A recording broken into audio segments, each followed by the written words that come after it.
Senhor presidente, senhoras senadoras e senhores senadores, eu quero aproveitar o tempo daqui da liderança hoje, ou falando pela liderança, para falar um pouco sobre a crise em que nós vivemos, a crise que presenciamos nesse momento no país. E, na minha avaliação, nós temos duas crises em andamento. Nós temos a crise econômica e também temos a crise política.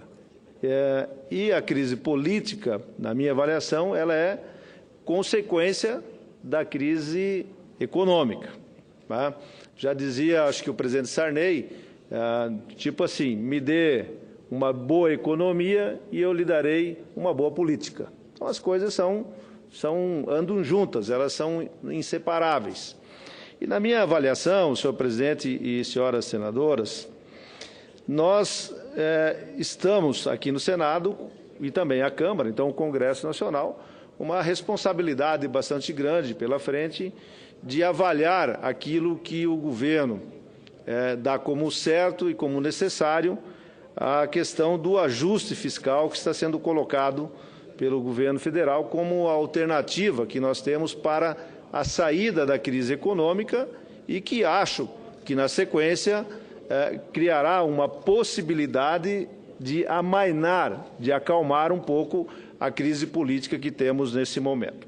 Bem, eu tenho conversado bastante com pessoal de bancos, analistas, pessoas que conhecem profundamente a economia brasileira e podem traçar algum paralelo, independente do que acontece na política, para saber se aquilo que está sendo proposto pelo governo, independente, como eu já disse, das paixões políticas, elas possam nos guiar ou possam nos direcionar naquilo que devemos fazer com o nosso voto quando da apreciação das matérias que estão aí colocadas.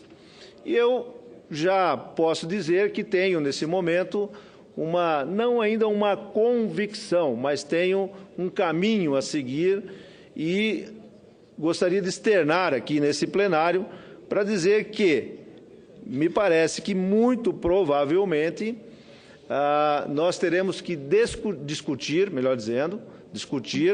a questão da crise econômica primeiro para depois tentarmos resolver a crise política aí estabelecida. Claro que a crise política pode ser ajudada pela Presidência da República, pelo Executivo, para acelerar essa saída. Mas gostaria de primeiro fazer uma análise sobre a questão da economia e dizer que, na opinião de técnicos, como já disse, abalizados, que conhecem ou conheçam profundamente a economia, é de que o cenário que nós temos hoje é um cenário no qual devemos prestar muita atenção.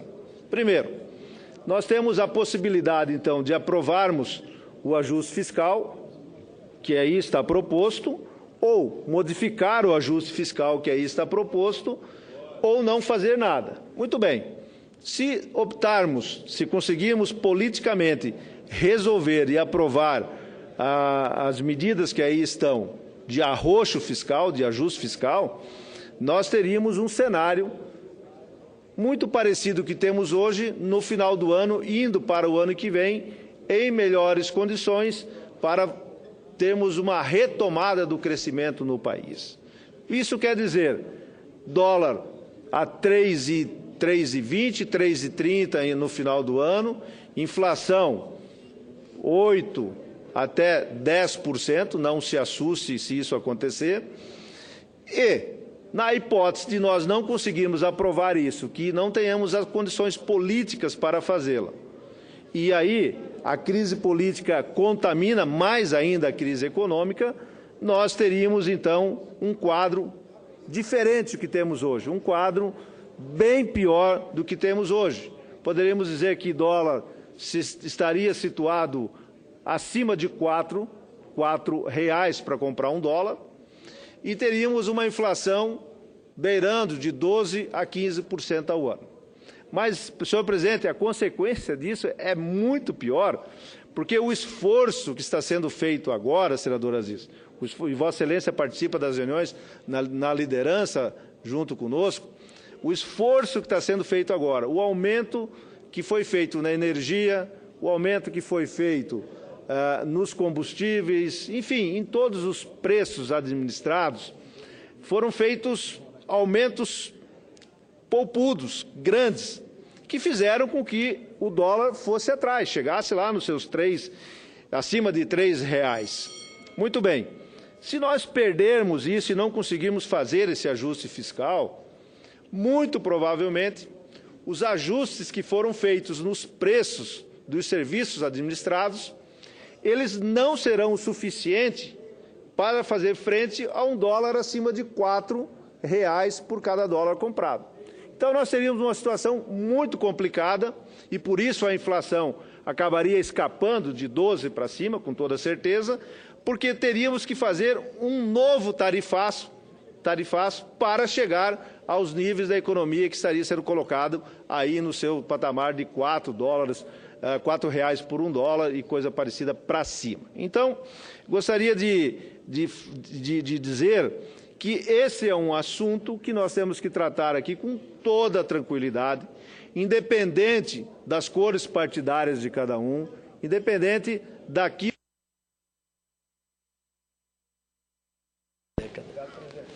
Muito obrigado. Aquilo que cada partido defende, muitas vezes como bandeira.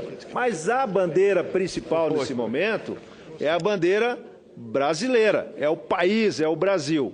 E não estou aqui defendendo o governo ou fazendo qualquer coisa nesta direção. Pelo contrário, eu estou aqui dizendo que o governo tem que estar atento, que o governo errou em muita coisa e tem que admitir que o erro precisa ser agora combatido e tem que ser arrumado ao longo desse caminho. Senhor presidente, a minha fala já vai para o final. Eu gostaria de falar um pouco sobre a crise política, mas voltarei esta semana aqui para falar sobre a crise política. Mas a crise econômica, ela precisa ser enfrentada, tem que ser enfrentada com ações de governo, tem que ser retomada as concessões públicas, os investimentos nas rodovias, ferrovias, nos aeroportos, enfim, precisamos estimular. E a presidenta, o executivo, tem que vir a público, ele tem que vir e dizer o seguinte: gente, vamos trabalhar, como disse hoje o Ataídes lá na Comissão de Assuntos Econômicos, vamos ser produtivos, vamos aumentar a nossa produtividade, porque é o único caminho que nós temos de saída. Não podemos ficar acanhados o tempo inteiro na defensiva. O governo precisa vir e dizer: muito bem, temos uma crise, mas essa crise será superada com o trabalho. Concedo a parte do senador Aziz. Senador Blair, Vossa Excelência faz uma análise perfeita sobre o que nós estamos vivendo, não só como senador, mas como um homem que gera empregos nesse país. Uma pessoa que tem responsabilidade dobrada, tanto do ponto de vista político, mas também como empresário. E a sua preocupação é a preocupação da grande maioria, com certeza, no Congresso Nacional. Ninguém quer ver o Brasil quebrar e nem ficar numa situação em que quem vai sofrer são as pessoas que mais precisam. Aquela pessoa que precisa do emprego, aquela pessoa que precisa viver o dia a dia e ter uma qualidade de vida melhor. E essa pessoa é a primeira a sofrer esse impacto. Quando coloca-se que a nossa indústria vem caindo, pra você ter uma ideia, o estado do Amazonas, eu vou falar como referência, nos últimos 8 meses, a arrecadação vem caindo, o seu faturamento no polo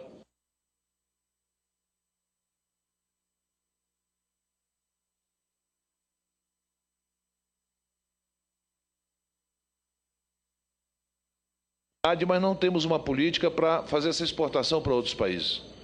Por isso, quando o senhor traz à tona essa discussão, é preciso sim fazer os ajustes fiscais, mas o governo precisa mudar a mentalidade em relação aos outros países vizinhos, principalmente, para exportar bens finais, não só bens intermediários, como a gente é campeão em exportação. Com isso, nós vamos garantir o emprego. O ministro Guido Mantega, ele tinha uma análise quando ele reunia conosco. Ele dizia o seguinte, que desonerar alguns setores era importante porque o consumo iria manter a economia aquecida.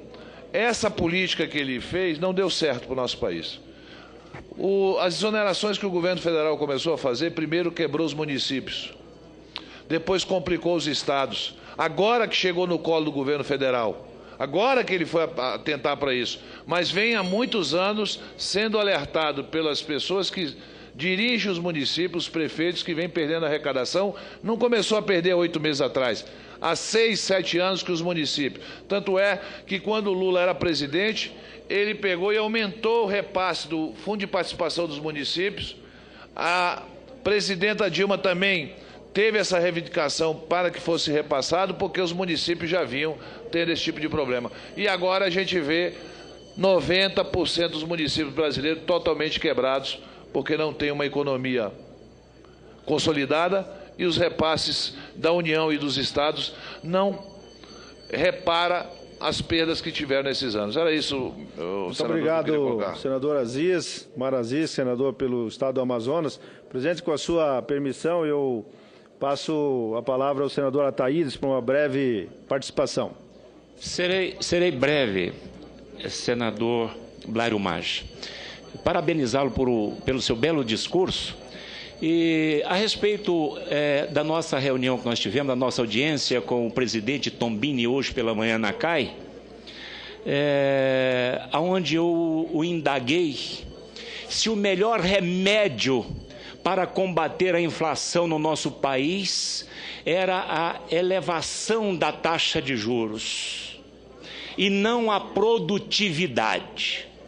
Mas, por último, ele chegou a concordar que a produtividade realmente seria um medicamento que não tem contraindicações, que seria o mais aconselhável a ser adotado. Entretanto, ele disse que permanece na elevação da taxa de juros. Isto é lamentável, porque nós sabemos o quanto é danosa essa elevação da taxa de juros. Eu até fiz uma comparação com os Estados Unidos no final de 2007. Em 2008 veio a crise, os Estados Unidos estava com a taxa de juro em torno de 4,25, imediatamente o governo baixa essa taxa para 0,5 e chama as indústrias e diz: vamos produzir. E hoje está aí os Estados Unidos em pleno emprego e com a economia em alta. Mas o nosso país ainda não descobriu, os nossos governantes não descobriram que a saída para combater essa inflação, que Vossa Excelência disse que pode chegar